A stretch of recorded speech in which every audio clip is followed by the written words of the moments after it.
Good afternoon, everyone. Good afternoon, everyone. We're not used to it anymore. Yeah, that's right. It's great to be with you all in the Red Theater, our beautiful Red Theater with our required limited in-person participation, but we're so glad that you're here. Others may still come in. And of course, I also want to say hello to everyone who's on the live stream and remind everyone that this is all being recorded so that later on we could share it as well. And of course, if our guest Meini Prince would like to use it for something else, we can do so as well. So welcome back to the Vice Chancellor's Roundtable, which, as you know, is a program that we run usually about twice a month, either online, as we've learned to do it, or in person, as we prefer to do it, or both, which is even better, where we invite a wonderful guest, a leader of an organization, really in any field, any sector, where our students, our staff and faculty are interested in learning more about that particular kind of business, but also learning more about what it takes to lead or how one becomes a leader of an organization like that, which is often so hard to imagine for people as they get started and consider their careers. As you know, we've had people from finance, from venture capital, we've had ambassadors, we've had leaders of museums here on the stage last fall. We've had people from media, film, the arts, and we're just going to keep going because our university is still growing. Our students are always inspired to hear about the possibilities that are open to them because our educational model encourages students to come in and think broadly and think beyond their major and think what else they might be able to do in life. And for that reason and many others, I am just delighted to have as my guest today, Meini Prince. Welcome, Meini. Thank you so much. Meini is coming to us from the Netherlands, a place, as you know, well known to me. And I'm just delighted to have my fellow citizen from a very similar part of the country as where I'm from, really very close by, to talk about the company that she leads and the sector in which she herself has become such a remarkable leader, which is that of sustainable agriculture, climate solutions in a sort of a high-tech company, energy saving and optimal reuse of water. So important for any country, and a country in which the Netherlands has a rich experience. Meini is the CEO and the co-owner of this company called Priva, and we'll learn a lot about that. We'll probably learn a little bit about her educational trajectory, but she really exemplifies beautifully what I've just said about her own education, although the Netherlands doesn't really have liberal arts colleges the way NYU Abu Dhabi is one. She started out life wanting to be an artist and went to the Arts Academy in the Netherlands and then became a teacher. She was in front of the classroom and later in life went back to the Erasmus University in Rotterdam, where she studied business administration we'll hear more about it, how that all happened, Meini. She really has dedicated a very big part of her life to promoting these issues that are so important to us, sustainability, innovation in that sector, and entrepreneurship, and building bridges between companies, governments, including the government of the Netherlands, and different sectors, which seem so important. She's been recognized for her work in sustainability, was named recently Businesswoman of the Year, for example, in the Netherlands. And in 2015, she was recognized by AACSB International as an influential leader in the field of sustainability from a business perspective.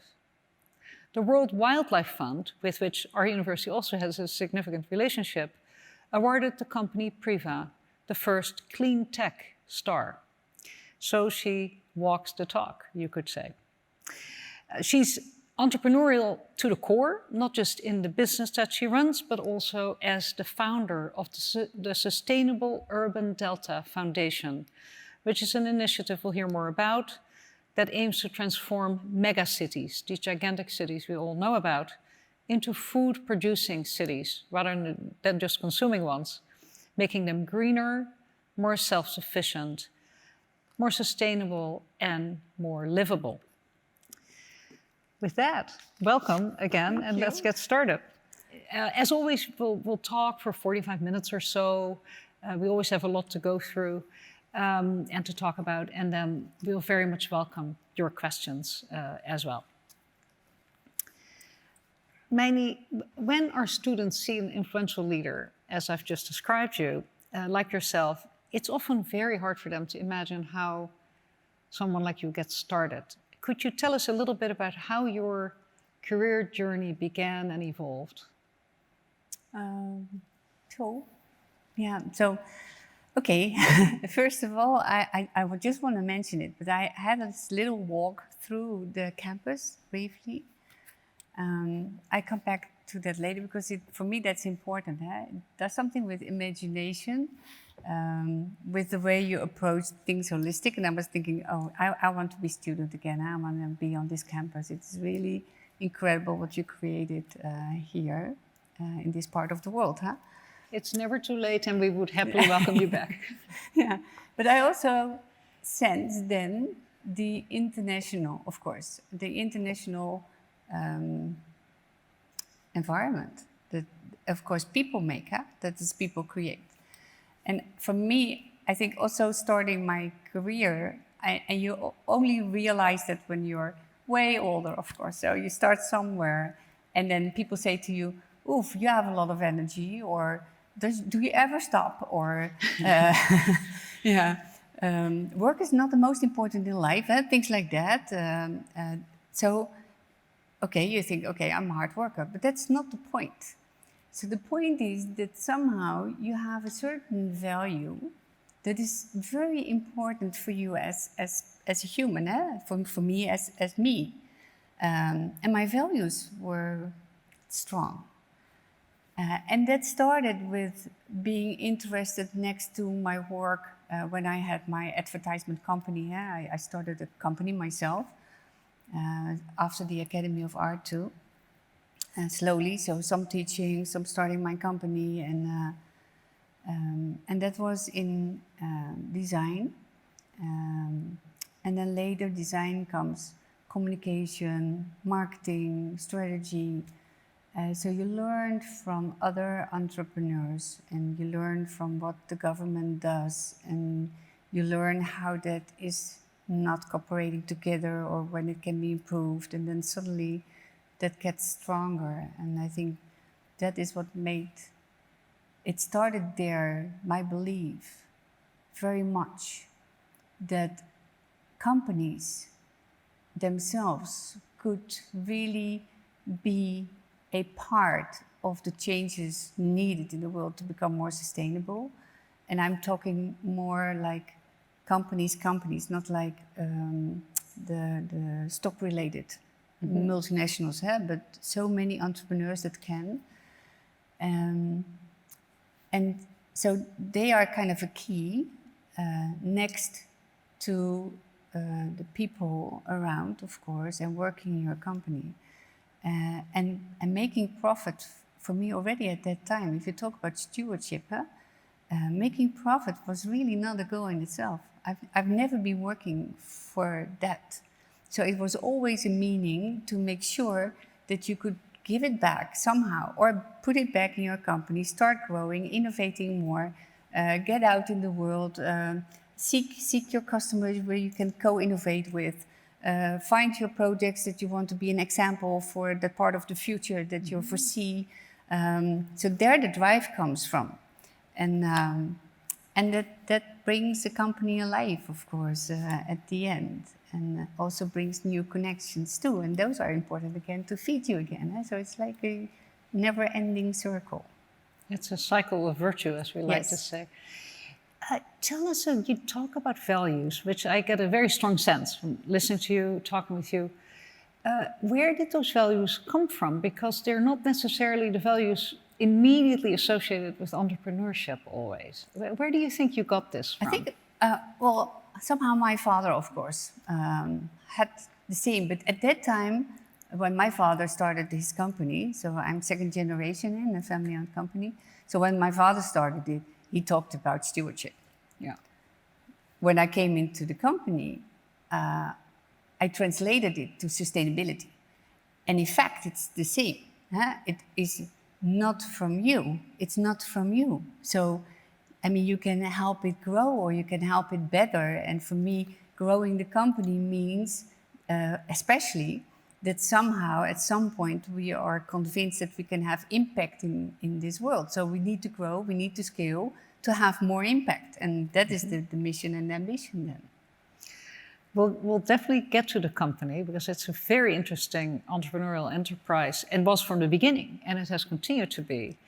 But let's look back for a moment. You had an interesting set of university experiences, and I hadn't even realized that there was the advertising and design enterprise in between before you returned to Priva. Can you say something about your university experiences as you look back on them? Were they useful to you? Why did you pursue the ones you got into, and how do you think they help you today, if at all? I think becoming a teacher many years ago, and I'm talking, I hardly dare to say, but I'm almost 60 years old this year. So when right back at you. 40 years ago, sorry about that, but 40 years ago, me growing up, at least should become a nurse, a teacher, or something with, I don't know. So that was the choice.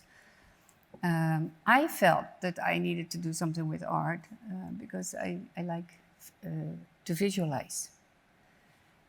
And when you do that, when you do arts, so when you teach, you learn to speak and to be connected to students, what is marvelous, and I like that job. And then next to that, when you are doing Academy of Art, they learn you to think holistic.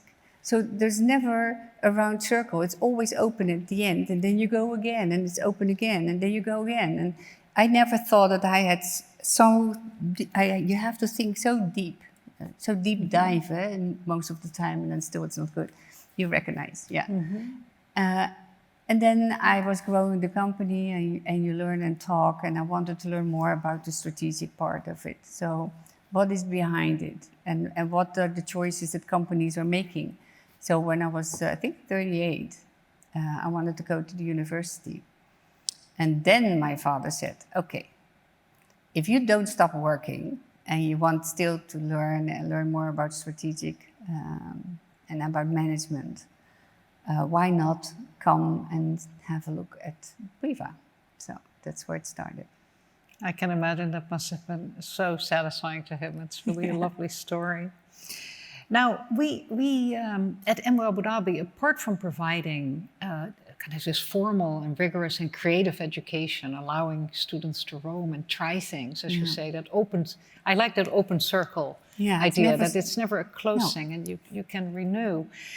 But we also really value mentorship and try to expose and introduce students to a wide range of mentors in and outside the university. Do you have a sense of a mentor or two in your life who've been especially important to you, and how they affected you? I will mention a name later. There's one person I was very impressed by because he pushed me.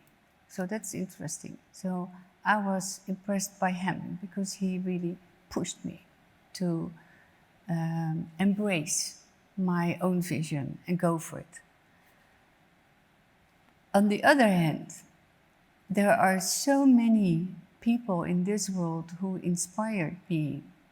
You can inspire me by saying something, or my customer can, when I'm visiting him, traveling international abroad, my colleagues can. So, and what I learned over all those years is all those stories again, and all those passionate people about their topics or their meaning in life, when you can bring that together, somehow you create your own story and you can give it back to society. So it's like you receive, you visualize, and then you are able, when it's nicer, when you are able to give it back to society. And I think that is my biggest inspiration, is many people. The one I was talking about is Eckhart Winson. I don't know if you still know him, from the Netherlands also. Yeah. He was BSO. He really believed that by empowering people, you could really grow and scale your company in a short notice up to unbelievable levels. So he was talking about those cells. Yeah, small cells, entrepreneur on top, small cell, entrepreneur. So really interesting theory. But he was the one who really pushed me, and he sold his company and he became fortunate, and he put all his money back into many innovations. And yeah, interesting person. He died too soon. He did die too soon, but clearly I can see this kind of serial entrepreneur who also had a theory of it, that has a connection with your own life very much. So at the same time that you're an entrepreneur, a visionary, and someone who cares about people and relating and helping them thrive, the better to make the company thrive as well. You're also a CEO. You are responsible for this now quite large concern we'll talk about. The role of a CEO is often quite mystifying for students, even though many of them would like to be one and do good at the same time. What does a CEO's role entail? What do you do in this environment that you have created? Well, first, the CEO is the one who is always receiving all the complaints from all over the world.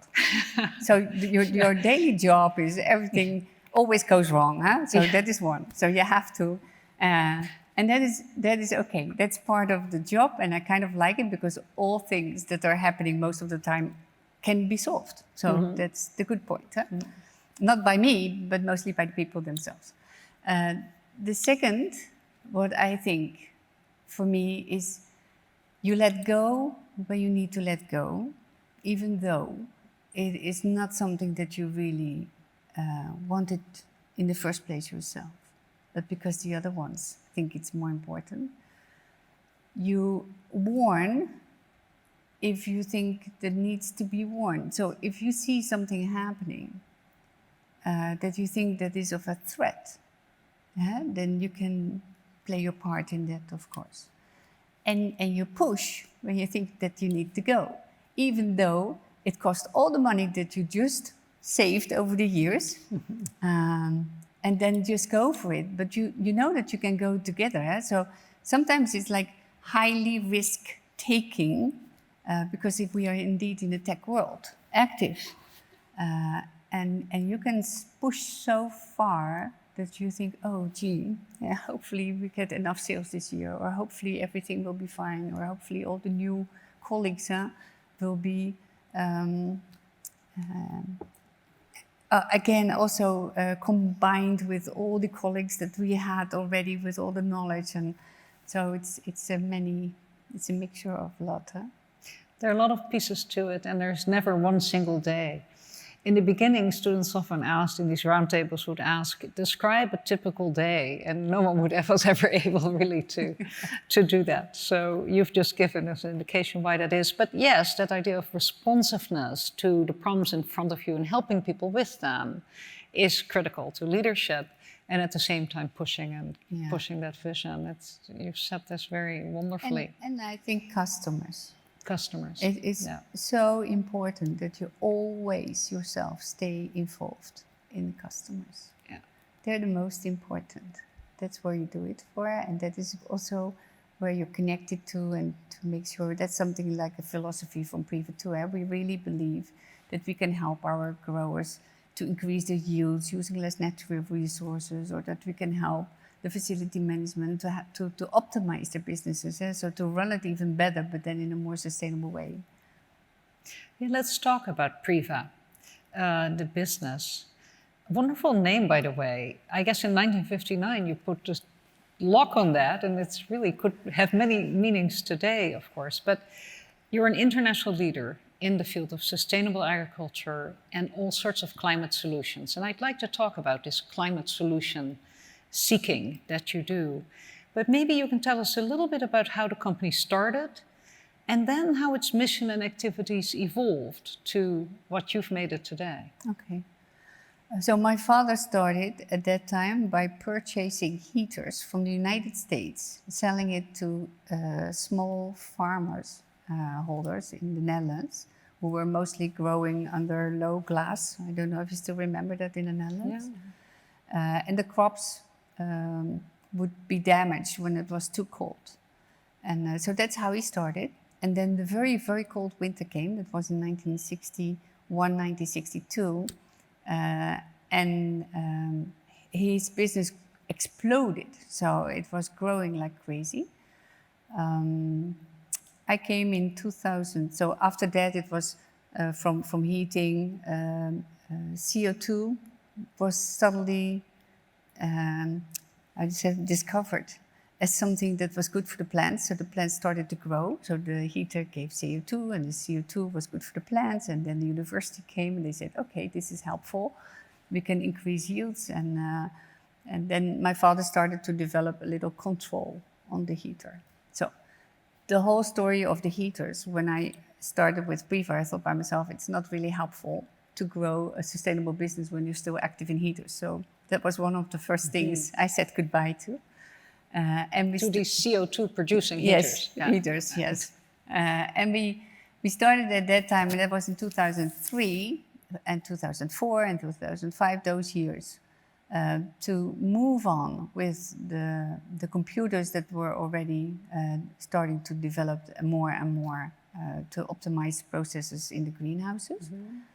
Later, we also were able to automate climate, so do the climate controls in larger buildings. So greenhouse can be quite a large building, and buildings are buildings, but without less glass. And to do the controls there too. And then from there, and I think that is probably making it more clear what we do today, so where it evolves to. So Priva, in fact, is a controls company. Mm-hmm. And a control, measurement and control, is in the heart of buildings or in the heart of the greenhouse. It's just the computer, but bringing together all the processes. So if you have a building, you have air conditioning, you have heating, you have lights, you have screens, you have air treatments, you have everything. And in greenhouse, it's even more complex, when you also have your water and your nutrients. And so it brings together everything that is needed to optimize. Today, with the last 4, 5, 6 years, we developed the cloud environment. So we have the cloud, and we have the data, and the data is coming from our computers, and we bring it to the cloud, and then algorithms are developed, and then we can take back controls. And that is fantastic. I cannot say differently, because that opens up a complete new world also for Priva. So if you have a company, and of course, you can work with data, and you can get all your information, and you can advise your customer what to do with all that information. If you can steer back, you can take over the controls and even optimize more. So what we discovered the last years in, for example, buildings, that we're taking out the data from the climate computer, being more smart in when does the room need to be heated? When are there many people in the classroom? How can we make sure that when they're gone, everything is off? That we could save like 40 to 50% on the usage of energy in the buildings. And this is just the beginning. So only with the data and the algorithms, the amount of savings on energy that we can reach are indescribable. And the same happens in the horticulture world when you can go back and take over and help the grower to take over the controls, understanding the biology of the plant. Then the plant tells the computer when it needs water. And that is interesting, because then you have even nicer and higher quality crops, or more healthy, or different taste, or see. So yeah, it's I cannot say I'm becoming enthusiastic about it, but it's really interesting world. Well, I think it is something to be very enthusiastic about, and this idea of your company evolving from essentially a greenhouse or a glasshouse heating company to a building systems management company, Yeah. and on then to the Internet of Things and the cloud, transforming that work in such a way that actually the communicative abilities of plants, which as a gardener I'm very interested in, that they can be mobilized to lead both to savings of all sorts, economic savings, but also But it climate also, savings. Yeah, it also can help so many more growers. So the skills that you need to become the grower, it's a pretty tech environment nowadays, and we need more young generation who want to become the grower, and they are rare at this moment. So it's difficult, especially international. So what you see now is more and more countries are interested in horticulture because of the harsh climate and the climate changes. So we need to, there's no other way, we need to do it. And there's more interest in nutrients. So in nutrients food, I'm not talking pizza, I'm talking vegetables, of course. And then the growers are needed to run these large operations or smaller operations, but high-tech and complex. And so we can help them also to increase the yields of have a better quality just by the data and the way we can steer back. So it is easier to scale up together then if you help with the fundament in the knowledge. This is a fascinating insight. And if I think about the Netherlands just as an example, very different from the UAE. Of course, if we have more water than we know what to do with, it just comes out of the sky, it comes from the ocean, it comes from everywhere, it comes from the rivers that come into the country. And there is still traditionally a strong agricultural tradition that's focused on cattle and dairy. How do you see in your own country, in the Netherlands, how do you see that transition in food production? Are you having some success? Are the universities like Wageningen, the big agriculture university, are they having some success in encouraging young people to go back into food production of this kind of more wholesome kind? I think in the Netherlands, yes. So I think in the Netherlands, we still do have the next generation who wants to start working in the horticulture business. If you talk about farming, so cattle farming, that is more difficult to find the successors there. And I want to mention, because this is important for me. Yeah? So if you talk about food production in the world, everyone can envision you have those cities, and everyone knows you have those green belts around it. And if you see on Google Maps, you see all those little square parts of green, and they are the farmers, and they have no successors, so that is disappearing. So that's gone. That's gone. That's also here in the UAE, that's the same. So to attract the younger generation again, something else is needed. They're not going out in the field, do the same work as their fathers and the mothers, working hard and earning nothing, so having no life. So it needs to be reinvented, kind of. So nowadays you have all the tech that is already available. I can say that. So there's already so much available that we can just apply. Meaning that there's one part that is most important, and that is how to reach, how to share with them that it is a really cool world to be active in, and that you can be passionate about it, and it's important. And then how to make sure that we move on learning together to build up this entrepreneurial businesses.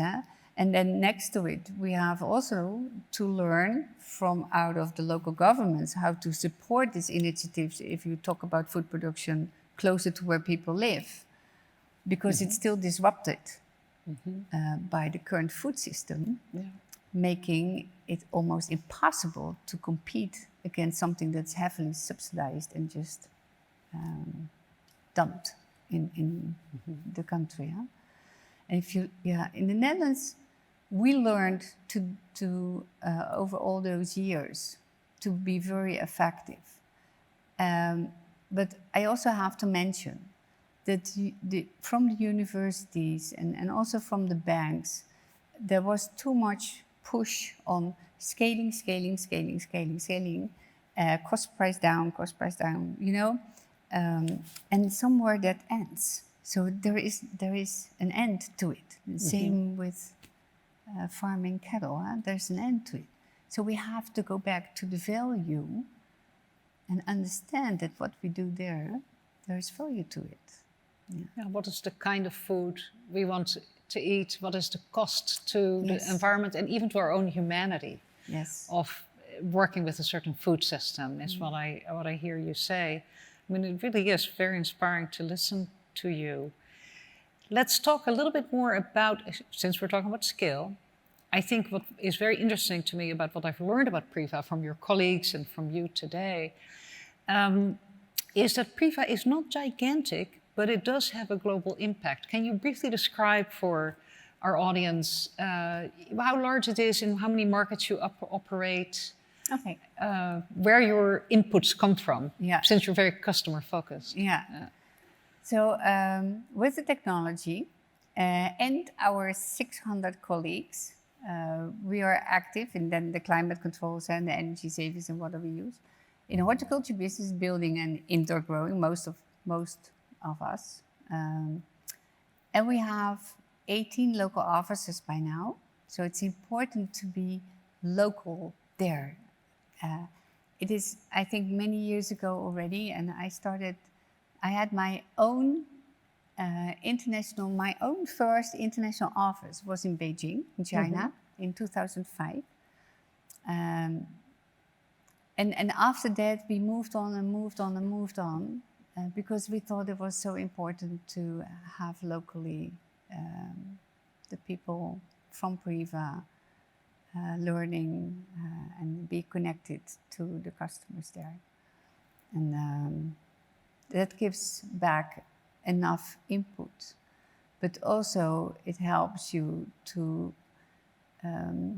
stay connected to the latest trends or developments in different countries in the world, and that is forming you as a company too. You cannot think of it when you're only in the Netherlands. It's important. I think that's something that MU Abu Dhabi is deeply committed to, learning from others. That's why our students come from these 120 countries, come together with many, many local students here. Our faculty come from 50 countries or so. We speak 120 languages among us. It truly is like the Tower of Babel, but we all understand each other somehow. You know, we make it work. You tell us a little bit about the history of Priva here in the country, in the UAE, opposite climate almost of the Netherlands. And yet, since I first came here 15 years ago, it's been amazing to see the amount of produce I now buy exclusively produced here. Yeah. How have you been part of the UAE story? I think we needed a certain level of technology to really be able to grow in a conditioned environment. I'm talking about, of course, there are already many growers here too, small farmers growing in different ways. But before really the more tech environment could come here, we needed a certain level of understanding. Okay, how can we humidification, take out the humid from the air? And if you take out humid from the air, as probably most of you will understand, you can cool down the environment. So if there's a lot of moisture in the air, you can take it out and you create a cooler climate, but you can reuse that again, of course, to use it for the plants as water. Huh? So that kind of technology was needed to have that on a larger scale.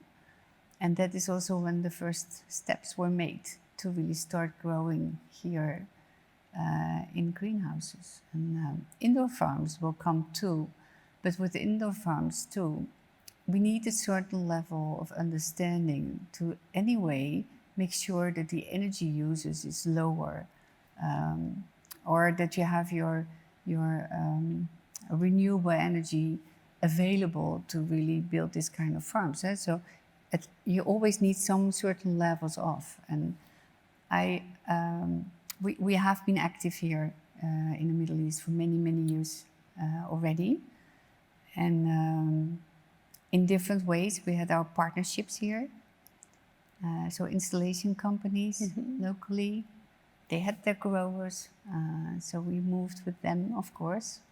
And now it was time to have our office here. That's very exciting. And then you, as you say, you learn from those installer companies, the customers, and it feeds itself. I can see the model, and I imagine in all these countries, these 18 countries, Sharon, 18 now. You've followed that same, get knowledge on the ground. And I used to travel the whole year. I loved it to at least visit as much as I could in 1 year, up to COVID. And now suddenly it was online. So that was also good.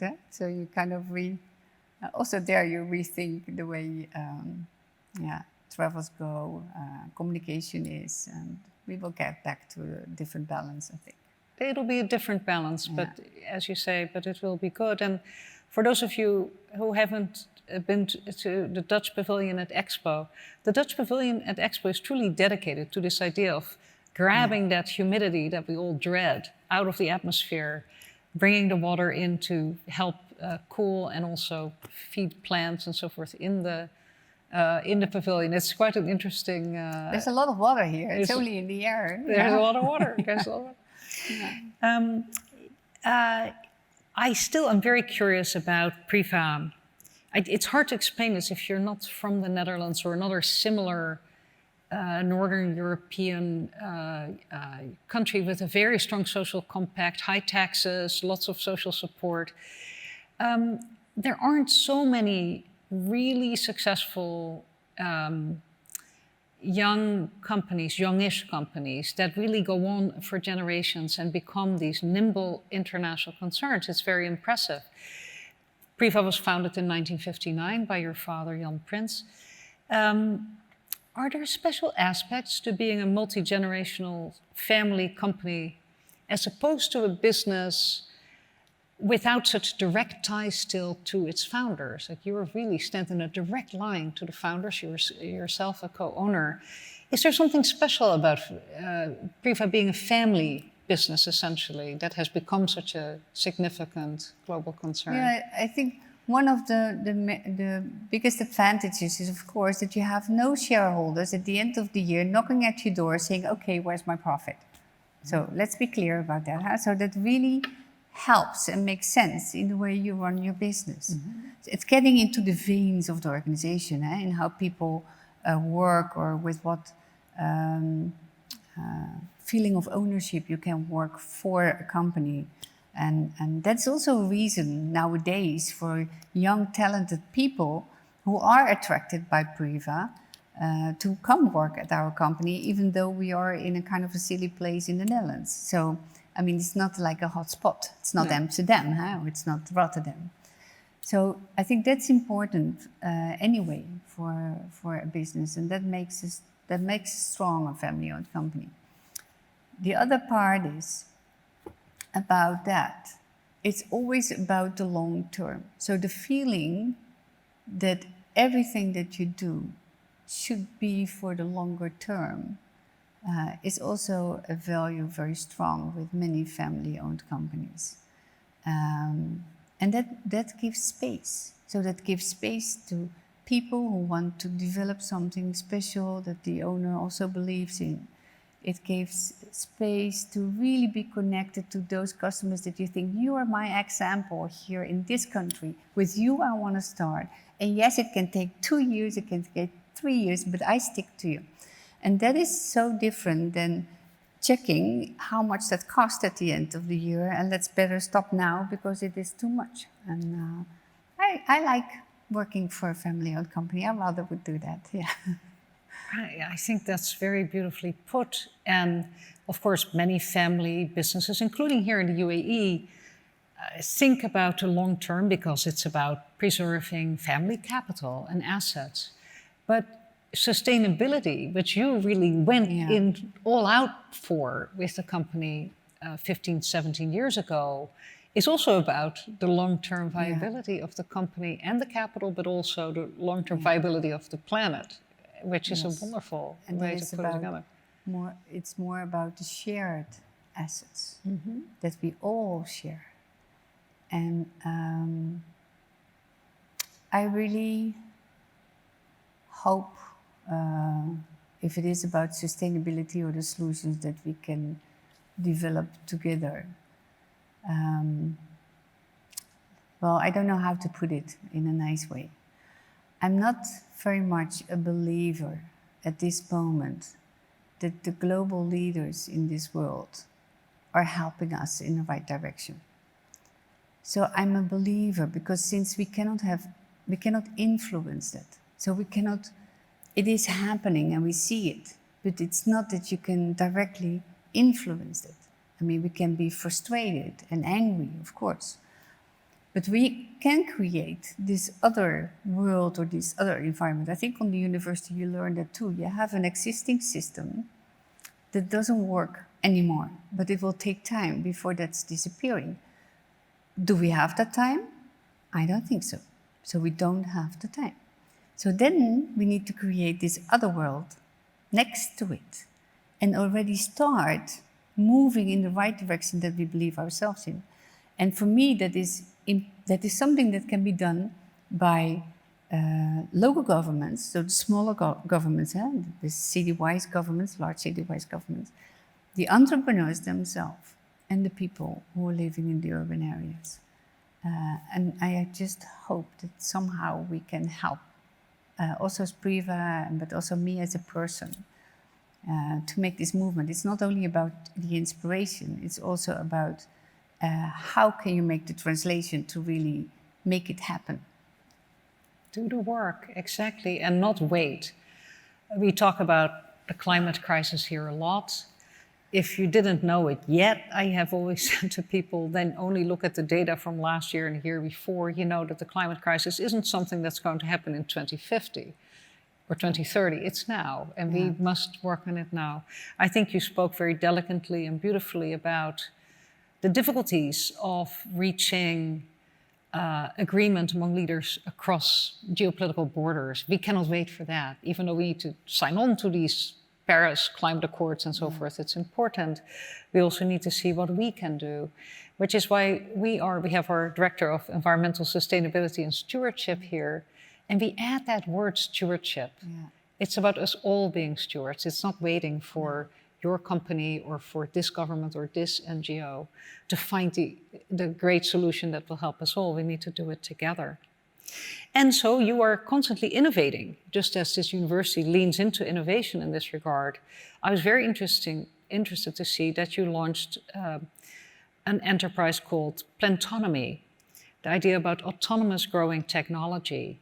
Of course, we'll be very curious to hear a little bit more about how it works to the extent that you can tell us that.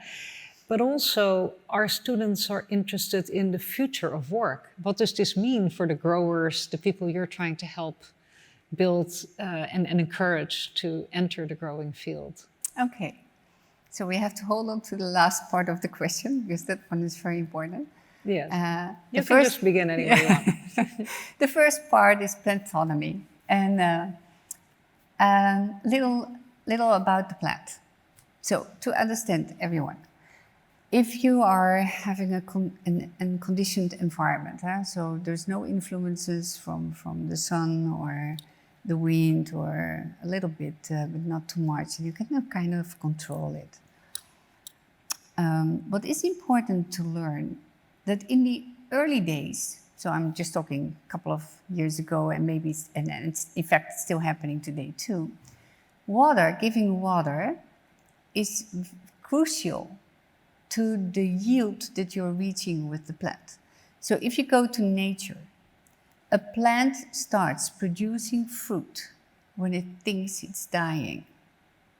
I'm not saying that any greenhouse is like a big intensive care, but it is nature. So you can really steer on plants with water.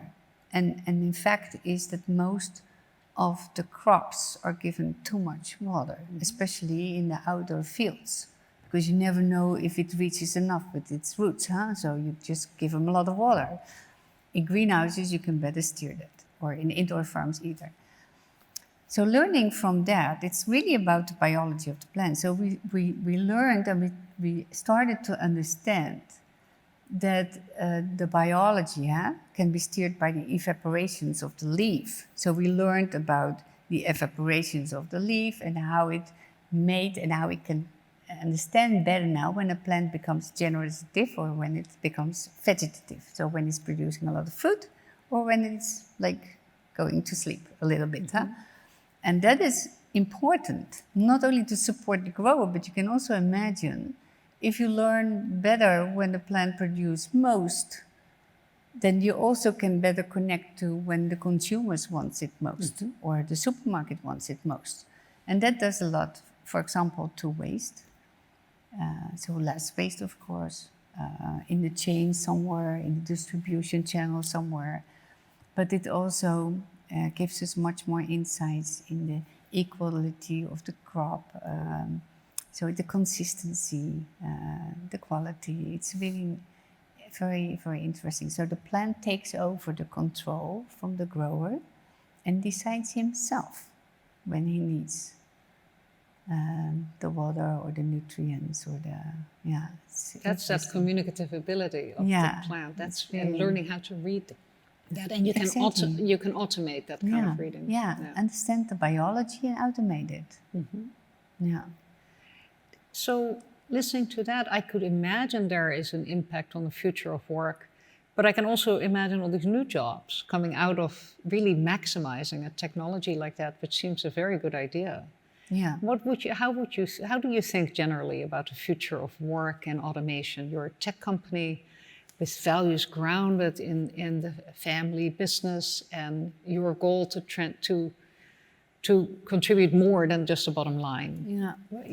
How do you see the future of work?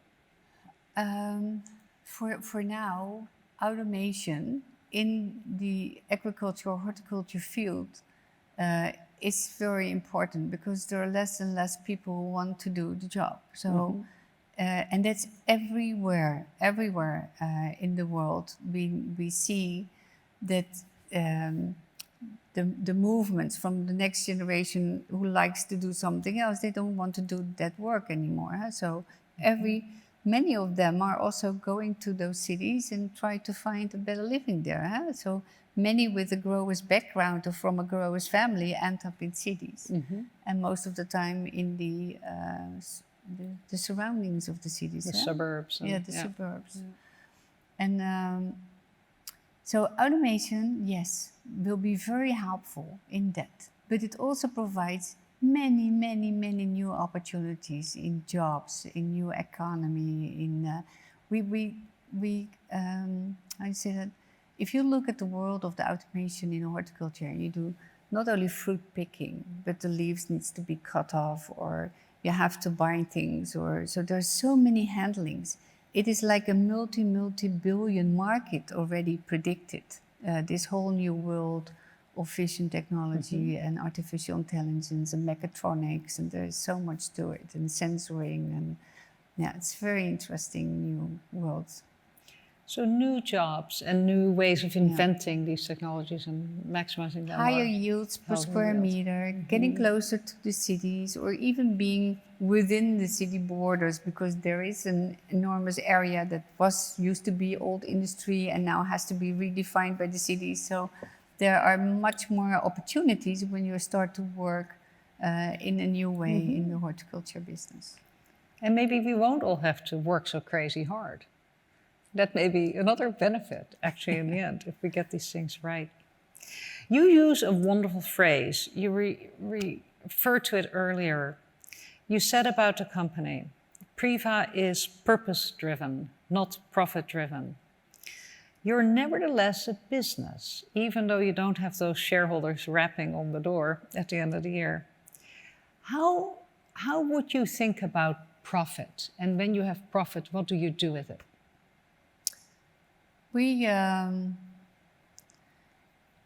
profit is important because you are seen as a healthy company by the one who are financing your growth. Right. That's a fact of life. Yeah. So you have to deal with that.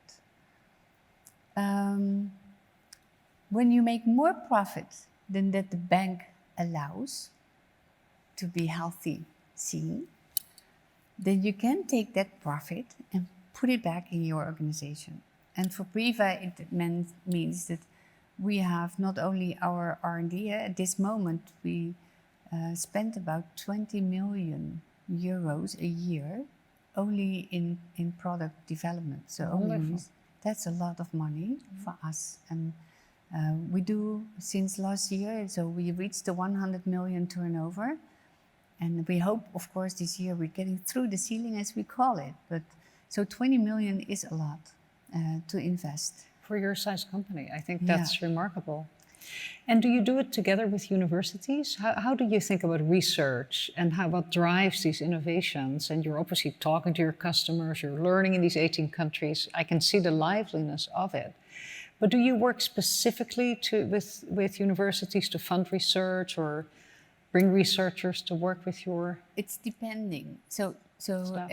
It's very much depending on your own domain knowledge that you already have and you're really specialized in. So many family-owned companies in the Netherlands, but I think that's globally the same, are specialized in a niche market most of the time. But some of those niches are becoming more commodity, so it's growing with the world.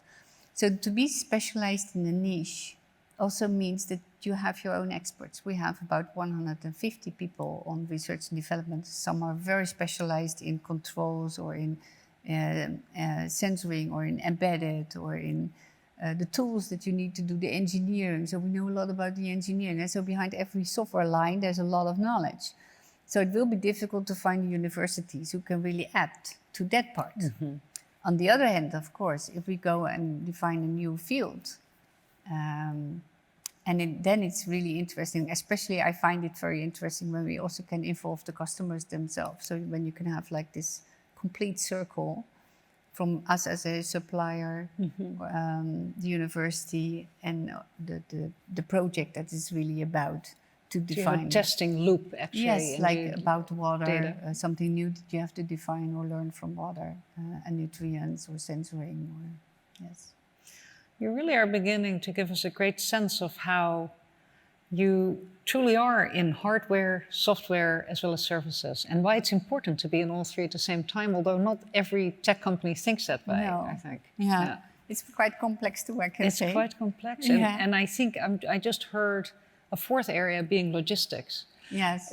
In terms of, the just-in-time food, avoiding waste by this plantonomy type thinking. It's I think what I really love about Priva is if you would walk with me through this whole company, it's like little society. So we have the storage, the assembly, from the units. It is the hardware specialist, and he's really a different guy than the one who is building the apps and going into the cloud. So you recognize that they're so different skilled people. It's really nice. And we have commercial, and we have marketing, and the consultants, really the serious consultants about energy. And so it's very broad. I think almost all professions somehow are there.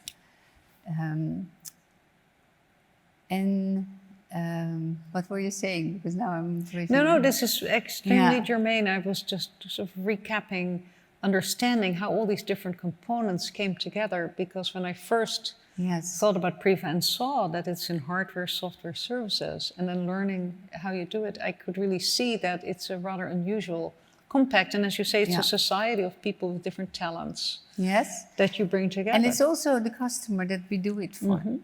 So if you have in Mexico a greenhouse, and that greenhouse suddenly can be off-grid because the electricity supply drops down, it's important that you are covered and that you have that in your heart, like your hardware can resist this kind of influences. So you have to be very robust to be in the horticulture world. It's a different environment. And the same in the built environment. Huh? The building stands for 20, 30 years.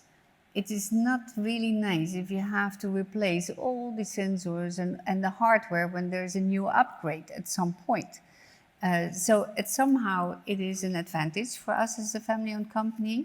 On the other hand, it is like a big bag that you carry around with you because you have to stay reliable for all those customers who are reliable for you over all those years. I can see that obsolescence would be a big risk for you, and then the cost of replacement. And this is really getting us out of horticulture, which is where your grounding was through your father's company, and that the toughness that you need to do all these things together. Still, it reminds me a lot of farming in some ways, in an interesting way. But obviously, you've also pivoted very much into building systems and making them smarter. And this connects maybe to this incredibly interesting initiative that you've started that transcends the company, called the Sustainable Urban Delta Foundation. Now, I was born on the Dutch Delta coastline outside of Rotterdam. So the idea of a sustainable delta, growing up same time you were, I think, roughly in the same area, the idea that the delta had to be sustainable, all these rivers coming together against the sea and flowing into the sea, this was poured into me as a child. You know, we lived on the water, basically, and fought with it. And so we knew about a sustainable delta, but I wouldn't have known to call it that at the time. The idea may still not be as obvious to our audience, so I wonder if you could talk a little bit about what a sustainable urban delta is and what makes and why that is such an important concept to you and to the world. Yeah, so when first my storytelling, it was really started with storytelling around 2010. And that was because I had been traveling a lot and walking around in these huge metropolitan areas like Shanghai. I don't know if you've ever been there, but it's incredible. So it's amazing. And you see all those people, and it is in the Delta, and even Beijing is in the Delta. And if you go, well, okay, in Mexico City is not in the Delta, it's like a volcano. But most of the metropolitan areas in the world are located in deltas, and that's obvious because the soil is suitable to grow fruits, and so it's a normal place where people ended up and grow their cities. And rivers come in and out, so seafaring. Yes, trade. Yeah, right, for sure. So the Netherlands too. So I thought at that time, and it is still the case, unfortunately, today. But at that time, I thought really seriously that the Netherlands would need a vision. So there are so many changes needed, also in a country like the Netherlands, with the rising sea level. What are we going to do about that? We cannot all live in the small eastern part of the Netherlands, so we have to do something about it. And that takes 20, 30 years. We need to do some and change on the amount of farming that we have by now, but it should be more local in other countries and not only coming from the Netherlands. So there are transitions needed, but you can only do a transition based on a vision, and a vision mostly is based on very obvious trends that you already see. So I gave them back a story, and it was a story of the Sustainable Urban Delta, because I thought the Netherlands can be like that. So we are the first food-producing city in the world. And we are also the first city, as you can see it like that is producing food. Not only as it is, but there are so many nice pearls and examples of a greenhouse delivering the electricity to the neighborhood, of the connection from wastewater from the city for food production.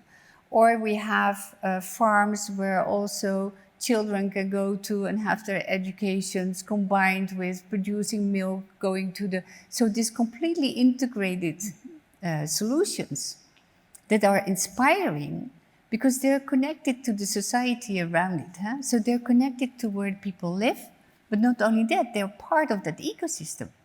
And that's the way it should be, I think. And then years later, of course, I mean, climate change already was then also happening. And it became more and more of people's awareness. And what I saw also, because of the same travels and the same worries of the growers you were visiting, of course, or the growers that were in open field, like in California with all the water shortage. Huh?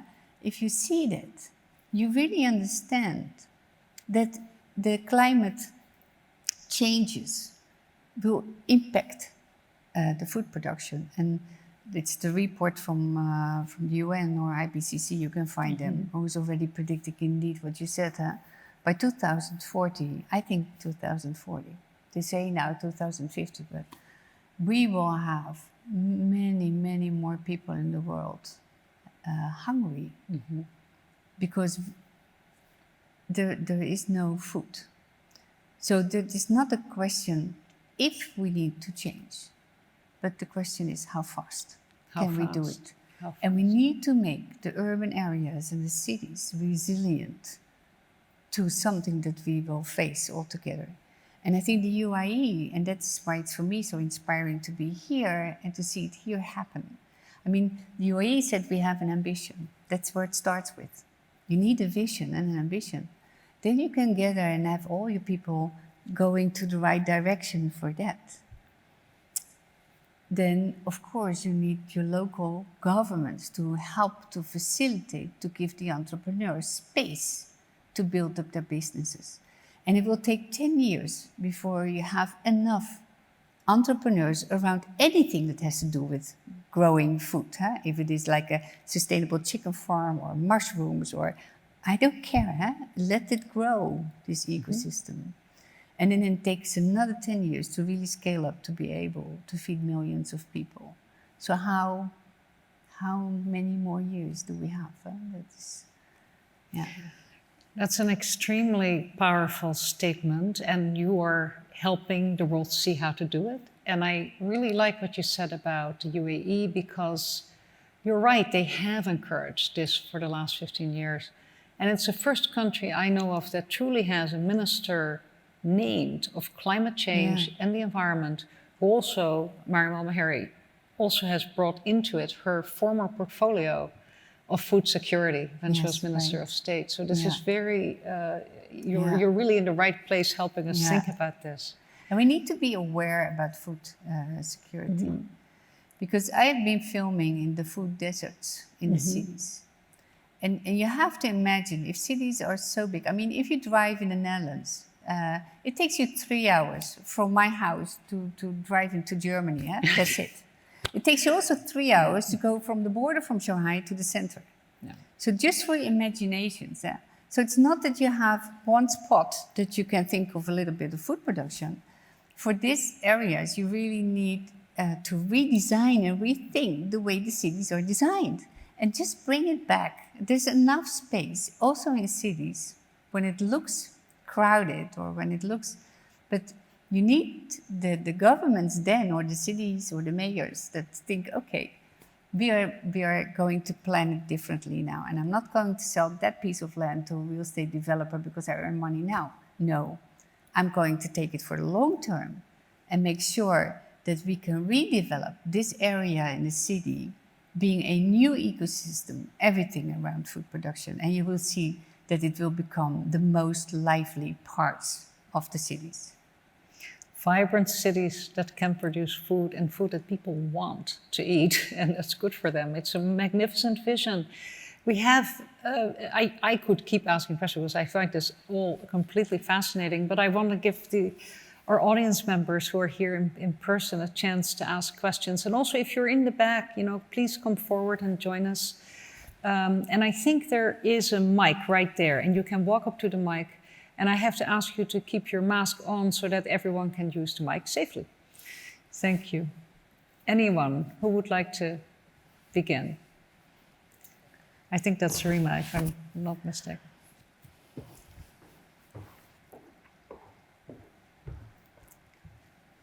Thank you so much for your inspiring talk. And I'm a little bit jealous because you're in a business that's doing a lot of good. It's like universities. We work, but we produce, talent and people who can hopefully change the world. How do you think of the food waste these days that's happening in terms of the long-term sustainability and the shortages we're worried about into the future? Is that something you also address? Oh, yeah. Food waste, Yeah, big topic. food waste. Thank Thank you. you. Thank you for your question. Yeah, that is quite a topic. I want to rephrase it a little bit because someone said to me, "You're nuts. You cannot have food-producing cities because how do you see the wheat belt from Perth? Huh? I don't know, but that is like the same size of the whole Netherlands, only with wheat. Some people are working there. You have some tractors, and that's about it. So how do you envision that? Is that then also possible?" And I said, "Okay. Picture, imagine. So imagine the amount of monoculture, large-scale fields that we have today. Growing wheats, corn, canola, soy. Say that only 35% of that is reaching our stomach. The rest is cattle feed, biofuels. It's awful. Wasting water for biofuels, can you imagine? So that is our, and then half of it. If you go to the United States or to Canada, it's a lot. It's almost half. That's 40 to 50% is wasted. In the Netherlands, I think by my heart, it's about 30%. So it's somewhere different depending on how the logistics are organized, of course. So you have this amount. Then do some math and just take it off and take it off and take it off.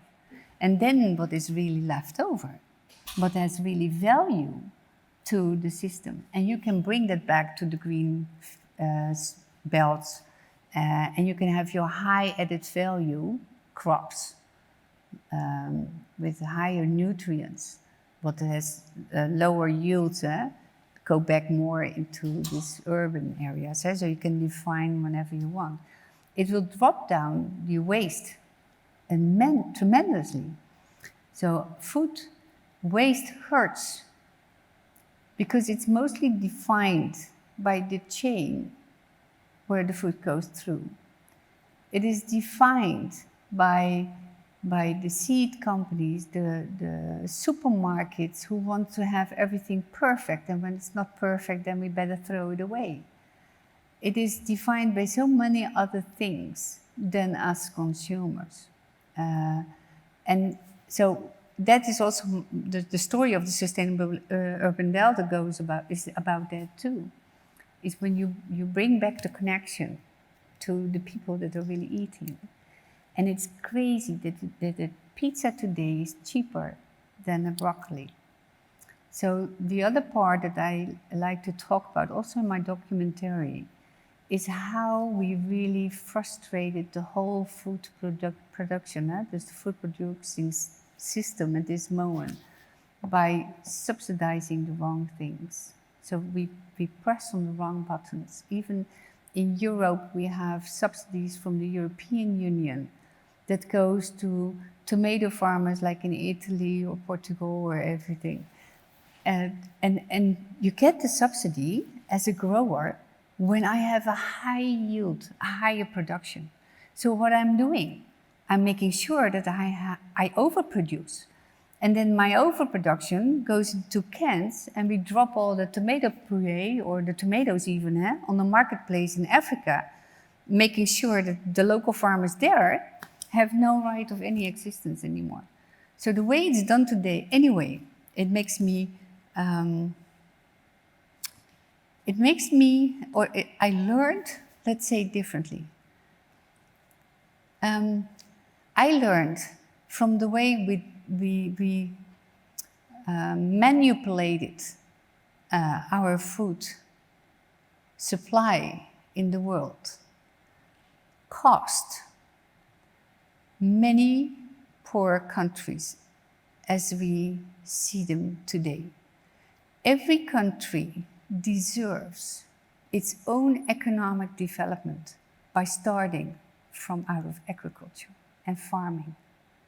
And we took it away because the big banks, major banks in the world, or other countries said to, so the United States said to a country in the South Americas, okay, we can help you with education. Oh yeah, but by the way, we can help you with that, but then you have to take away your import duties so we can dump our food in your country. Same happened in so many other countries. And I'm now not being nice, I think. We're not asking you to be. You're a wonderful person, and we can tell. Yeah. We have to be clear. I But think that we is, have to be clear. that is what is happening. And I'm a fighter. I'm also careful because I do not want to be seen as an activist. But I have no mercy with all those multinationals who are benefiting from these subsidies, influencing our policymakers. And I think as a company or as an entrepreneur, and then I go back to my values, it has to feel right. So you have to have this in one line, your brains, your heart, and your feelings here to do your business. And then you have a lot of fun, of course. But sometimes you think by myself, okay, now move on the side, yeah. Yeah, we will speak each other. We will talk later. In 10 years, you won't exist anymore. Mm-hmm. Yeah, anything that doesn't add any value anymore will disappear anyway. So, counts. I believe that. Yeah, I believe that, and I think you're right to speak to those values and to broaden this question about waste out to this systemic quality around the world of food I know production. you've heard Tonga lately. I Tonga, haven't- no, the what's island, happened? there Yeah, was well, an eruption. yes, it had a massive I eruption. just had been in Tonga, just by accident. I was invited, and they have a king, so I was invited by the king. There's only 100,000 people. And I've been in Mexico, I've been in the United States, I've been here. And I have not seen before that many people suffering obese as in my whole life. And what I found there, and that is about food dumping, that the lamb's flaps, fat from the lamb, what is normally waste, it was cheaper to dump it on Tonga than to bring it to waste. Those people there were used to eat fish and roots. And suddenly they had meat. Meat that was something that's special. A luxury. Of yeah. course, luxury. So they started to eat it. You can find it on the internet. I'm just sharing something that I've seen myself. And that is what does with waste and food dumping and having systems, and it is cheaper to dump than to bring it to waste. And what do we do with the waste? And then the landfill. And so it's so complex. I mean, we can go through there forever, of course. And then I say, okay, just let it go. Let's start again, but let's design it now in a way that we think it's much better. And just start in the city. Let's start somewhere. Let's at least start where the people are. Let's start where the people are. And what you call not being nice, I call strategic impatience. And sometimes for a leader, it's very important to have that quality, actually, I think, and not accept what is nice, because it is what people are used to.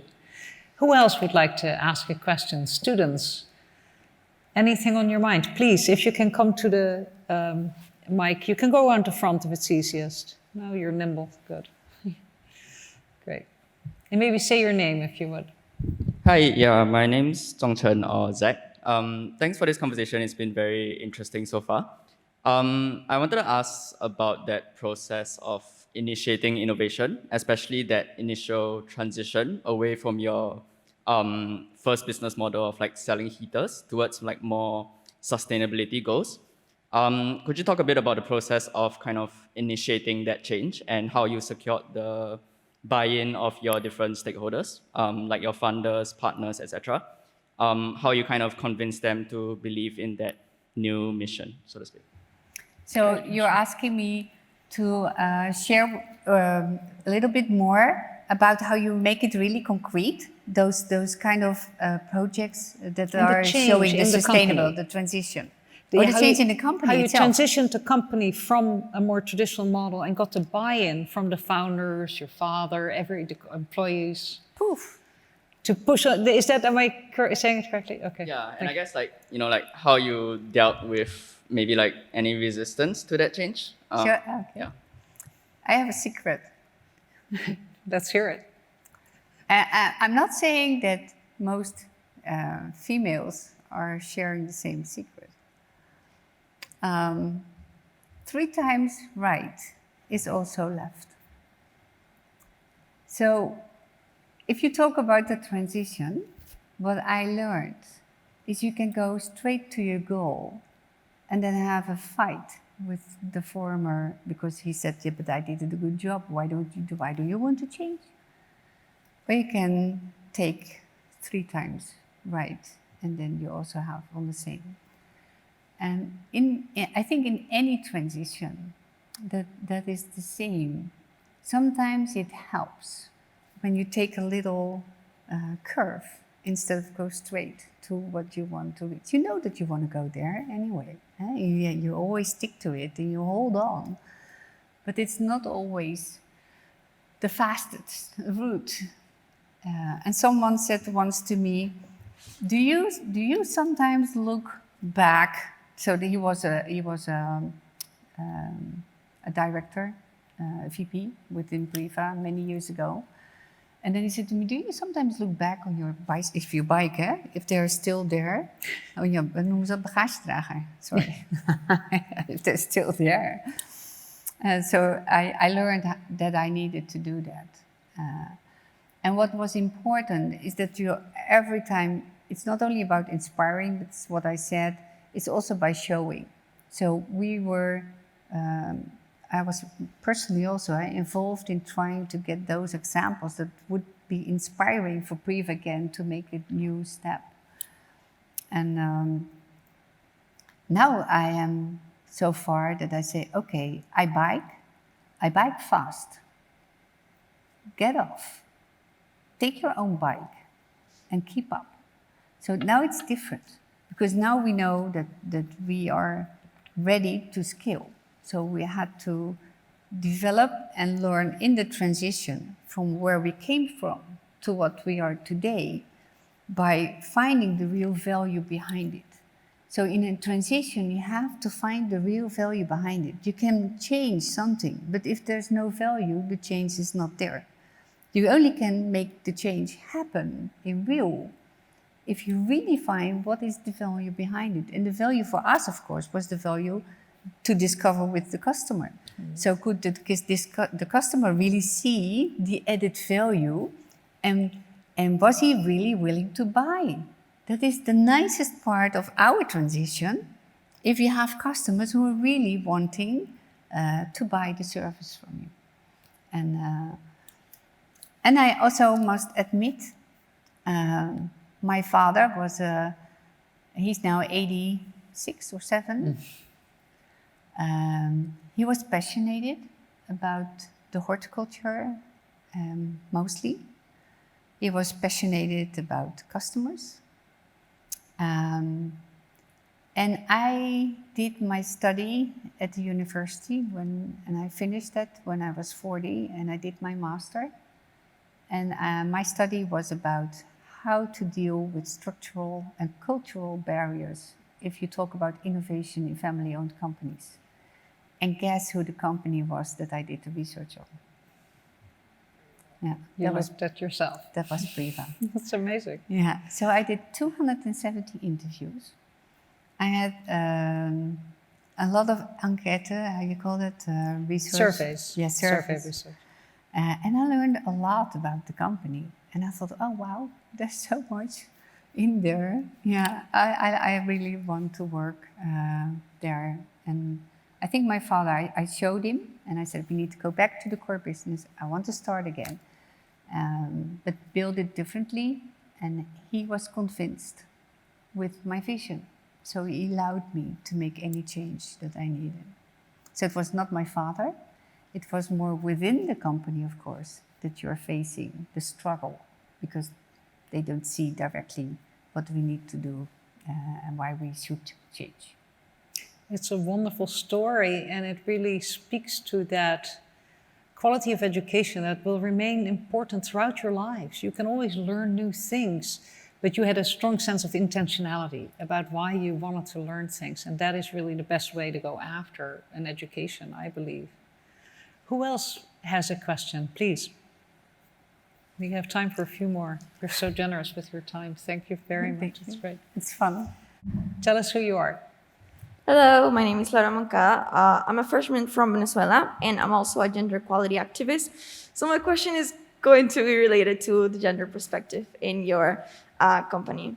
So as you may know, women are the face of climate action, and because your products aim to solve or contribute to the effects of climate change, I wanted to ask you, how do you like your products aim to address this stakeholder, which is women? How does your company take into account the challenges that women face by climate change? Oof. Can you help me a bit on that? I need to a little bit. The mask makes it sometimes a little bit difficult. Did you talk about women in particular who face challenges of climate change, and how Prefas and the products that Meini develops with the company, how they help address the specific challenges for women, mothers, and so forth? Correct. Is that Yes. right? Yes. Did you? Do you make that distinction? Actually, it's an interesting question. Yeah. That's an interesting question. Yeah, I must say, and so it is a very interesting question, and thank you, because now you're touching something that was, I said I'm a fighter, and I also at that time was a fighter because I was a woman, and I was not meant to be the successor. So, meaning from that is that I avoided every discussion that would be female related. For many, many years, I said everyone is equal.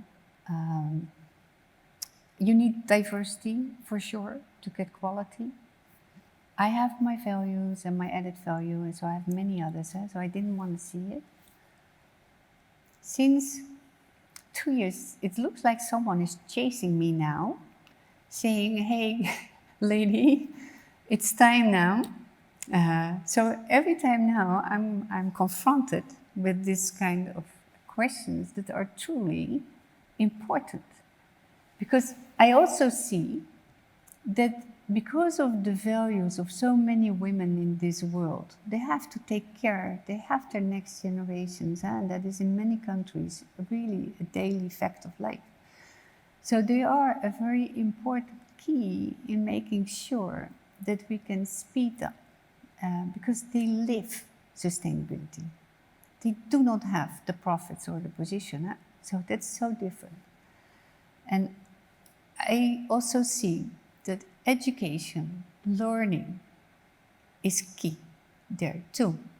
So you have the values, you have the fact that we can help them to be educated. And in many countries, you also see that are the women who are stepping up to have their part in the growing businesses. So they are becoming the entrepreneurs of the future in this whole new world of food production. Also here. So you see it here, and you see it in many, many places of the world.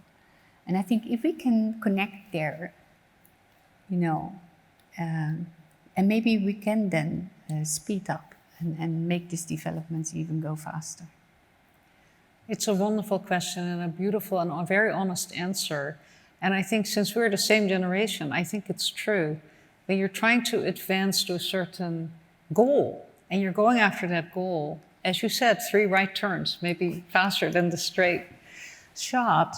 For women, especially, I am very admiring of women who were ahead of me and who were outright and specific about the gender challenges they faced, the discrimination they faced often, or just a hard road to hoe.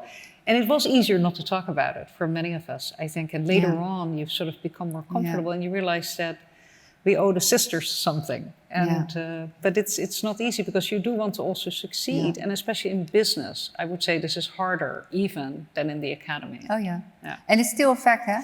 I mean, I've had my difficult times with Priva too, of course. I mean, crisis after crisis. In the early days, it was one crisis in the 5 years. Now we have 5 crises in a year, huh? Something like that. Yeah. So, of course, and I'm still confronted. And now the bank says, "Oh, you're doing great. Yeah, we can help." Yeah, but where were they when it was not great? They were not there, and they were even doubting seriously and open because there was a female leader on Priva. So it's not that you're not confronted with it. But what I also see now, on the other hand, is that you have females who are helping financially. Yeah?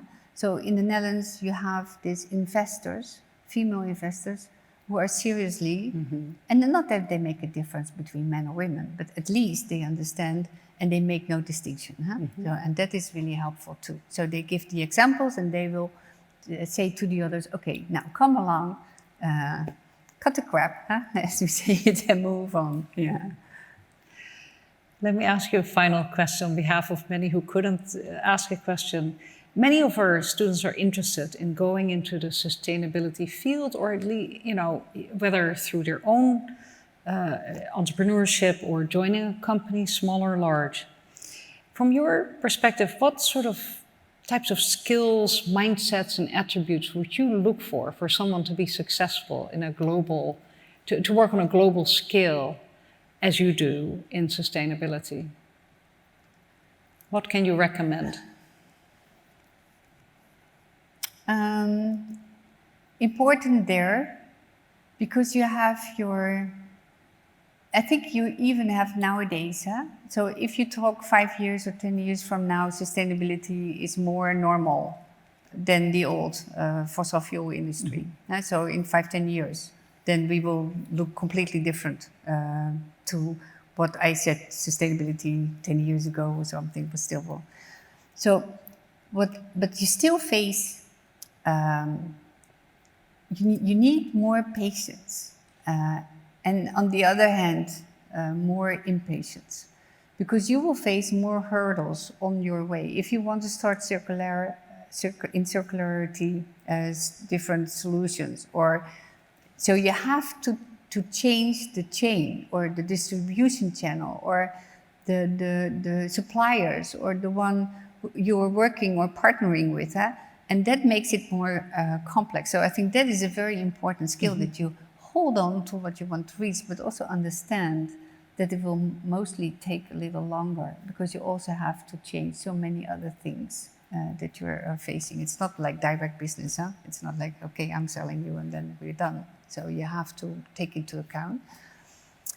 The second one is that you to be really into the environment where you're selling your business in. So to really understand and ask the question behind. What is behind this? What is someone's interest in what he wants to reach? When I'm an entrepreneur and someone wants to do business with us, then what is his intention really? Why does he want to do business? And so you have to really understand what is someone's interest behind it. Is that a straight line? Or does he want to have his own benefit in a different way? And then the question is, do I want to cooperate with that or not? And that is something you will face more. Adaptability, good listening, Yes. and values, knowing what you're about and what you can work with and what you would not, seems very important to you. Yeah. This has been a really wonderful conversation. Thank you so much. Let's thank Leni Prince, all of us. Thank you. Thank you.